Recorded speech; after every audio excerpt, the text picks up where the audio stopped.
je viens aussi à l'église, je croyais trouver le réconfort. Donc toi tu grandis en courant ci et là, cherchant le réconfort. Tu seras déçu.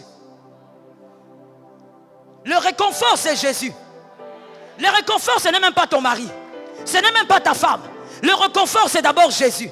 Celui qui a Jésus comme réconfort, que ton mari soit blessé ou que ta femme soit blessée ou pas, toi tu seras heureuse parce que tu as Jésus.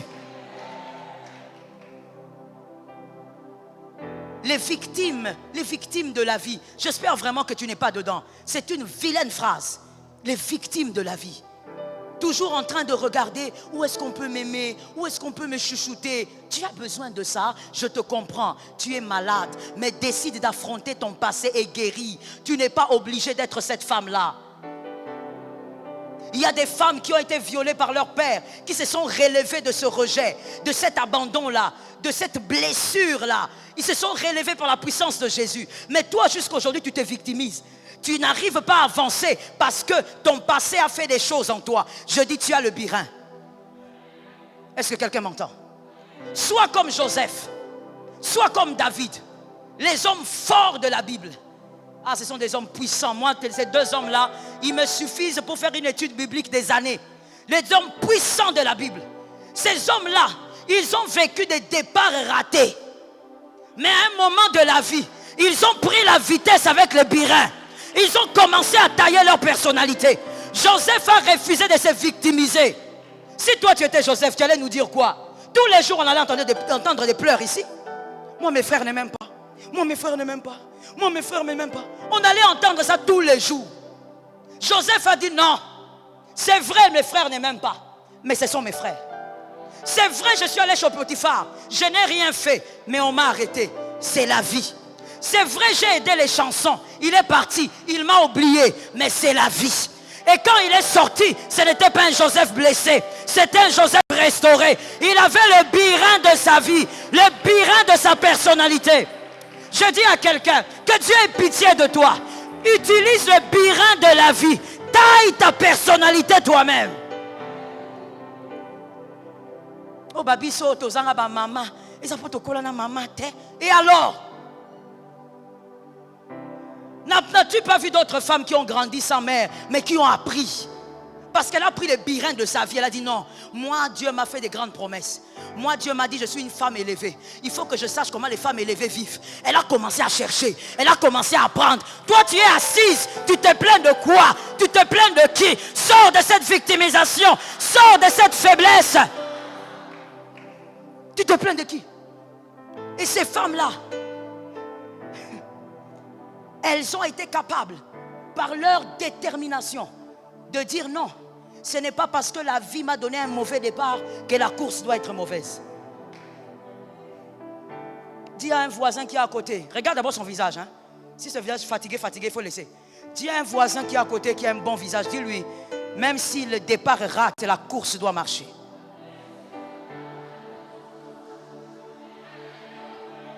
Ça doit marcher. Oh non, toi frère Moïse, toi vraiment tu n'iras nulle part parce qu'il n'y a eu personne pour t'aider. Yo, toi tu es quelqu'un. Monsieur, je ne sais pas comment ça se dit en français, mais en anglais ça se dit a self-made man. Les self-made men existent. C'est-à-dire les gens qui se sont fabriqués eux-mêmes. Il vient de nulle part, il s'est fabriqué lui-même. Il n'a pas un père qui a l'argent. Il n'a pas une mère qui a des connexions. Il s'est fait fabriquer lui-même. Ça tombe sur un homme intelligent, dit. Si tu n'es pas dans le culte, c'est ton problème.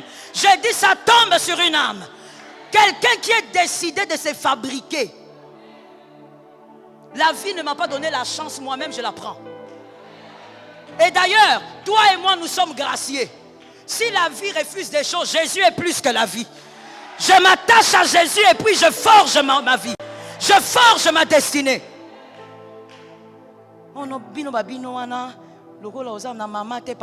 Qui t'a dit que la réussite dépend de maman, de papa? Sois le premier orphelin qui va diriger des entreprises et des entreprises et des entreprises. Tu as raté l'occasion de prendre une grâce. Sois le premier. Comme on dit, sorti de nulle part. Que quelqu'un lève la main et dise, je sortirai de nulle part.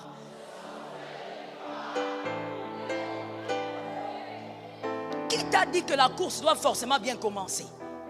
La course peut aussi rater. David, il est là comme ça, avec ses frères. Son père est là, il est vivant, très fort. Mais son père lui dit, va t'occuper des brebis, toi reste là-bas. Au point même où tu oublies que tu as un 8e. Va là-bas, reste là-bas. David est là-bas. Quand lui, il cause avec les brebis. Quand il tue le lion et l'ours, personne ne sait, c'est sa gloire à lui. Ça c'est limite chez lui. Il n'a personne à qui raconter. Avant Jonathan, est-ce que toi tu as lu dans la Bible, on a dit c'est le meilleur ami de David. Il n'y a pas un homme qui était le meilleur ami de David avant Jonathan. David était seul. Son meilleur ami, les brebis. Il dort, il se réveille avec les brebis. Mais à un moment donné, quand il était devant Goliath, David ne s'est pas dit, Babi Soyo, moi papa ne me compte pas. Comme papa ne me compte pas, j'attends que papa dise qu'elle...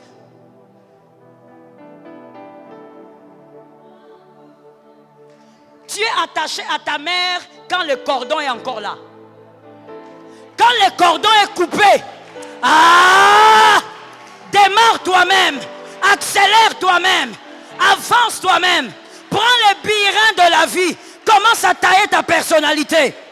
Tu regardes ton père, tu calcules comment est ton père. Tu dis mon père était un ivrogne, mon père était un adultère, mon père...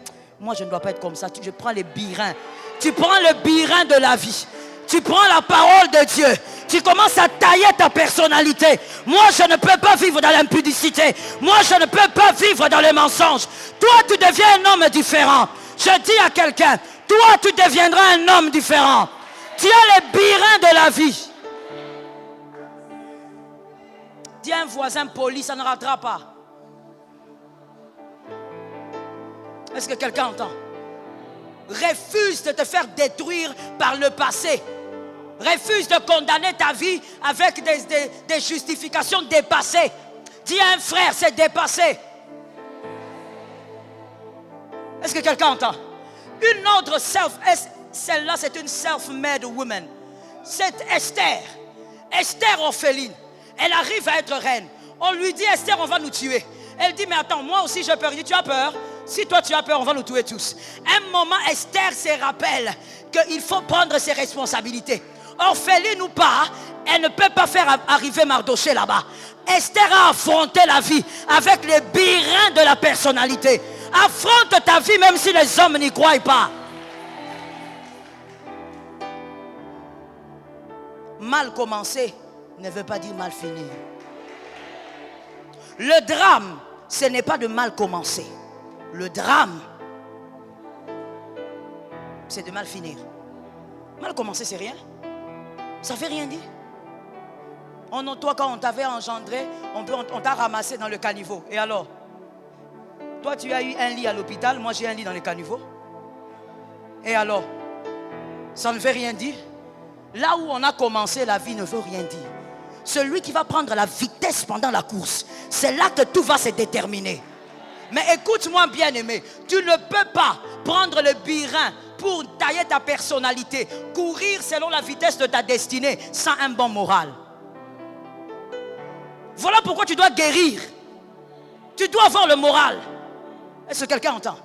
Quand quelqu'un est malade, même s'il veut courir dans la destinée, si quelqu'un vient tacler un peu, il dit voilà, moi on me fait toujours du mal, moi on m'aide jamais, moi on m'abandonne. Tu ne vas pas bien courir dans la vie. Voilà pourquoi tu dois guérir.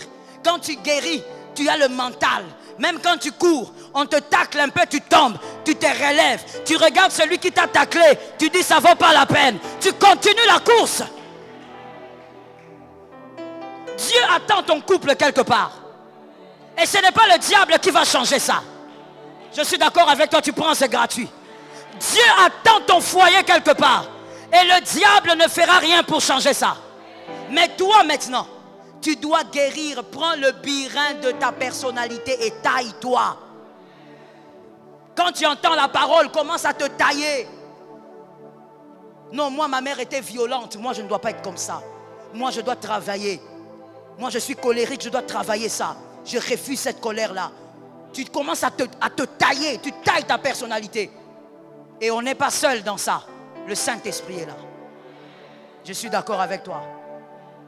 Le troisième point et le dernier pour ce soir, sur le schéma de la guérison, sur le chemin de la guérison, la ferme décision d'être un homme différent. Je l'ai presque dit, la ferme décision d'être un homme différent. Ce qui va t'amener à la guérison, c'est aussi le désir de refuser d'être cette femme blessée, d'être cet homme blessé. Tu refuses et tu détestes cet homme blessé de tout ton cœur. Tu ne veux pas être cet homme-là. Cette ferme décision va t'aider. Genèse 32, 25 à 29. Genèse 32, 25 à 29. Jacob a dit à l'ange, je ne te lâcherai pas, jusqu'à ce que tu me bénisses. Alors que Jacob avait déjà la bénédiction de son père. Alors que Ésaü veut même le tuer à cause de ça. Mais Jacob considère qu'il n'est pas encore béni. Jacob qui dit, tu dois me bénir. Qu'est-ce que Jacob avait envie de dire? Je suis fatigué de cette identité qui ne me donne pas les résultats escomptés. J'ai besoin qu'une autre identité tombe sur moi pour que j'aie des résultats différents. Jacob était tellement décidé qu'il est sorti de la présence de Dieu paralysé. Il a été paralysé pendant un instant et ensuite, pour toute sa vie, il a commencé à boiter. Ça, c'est quelle présence de Dieu qui te rend boiteux? Mais parce qu'il était déterminé, il ne voulait plus être cet homme-là. Il voulait être quelqu'un d'autre. Monsieur, madame, si vous reconnaissez que vous êtes blessé dans votre âme, décidez-vous de ne plus être cette personne-là. Vous n'en avez plus besoin.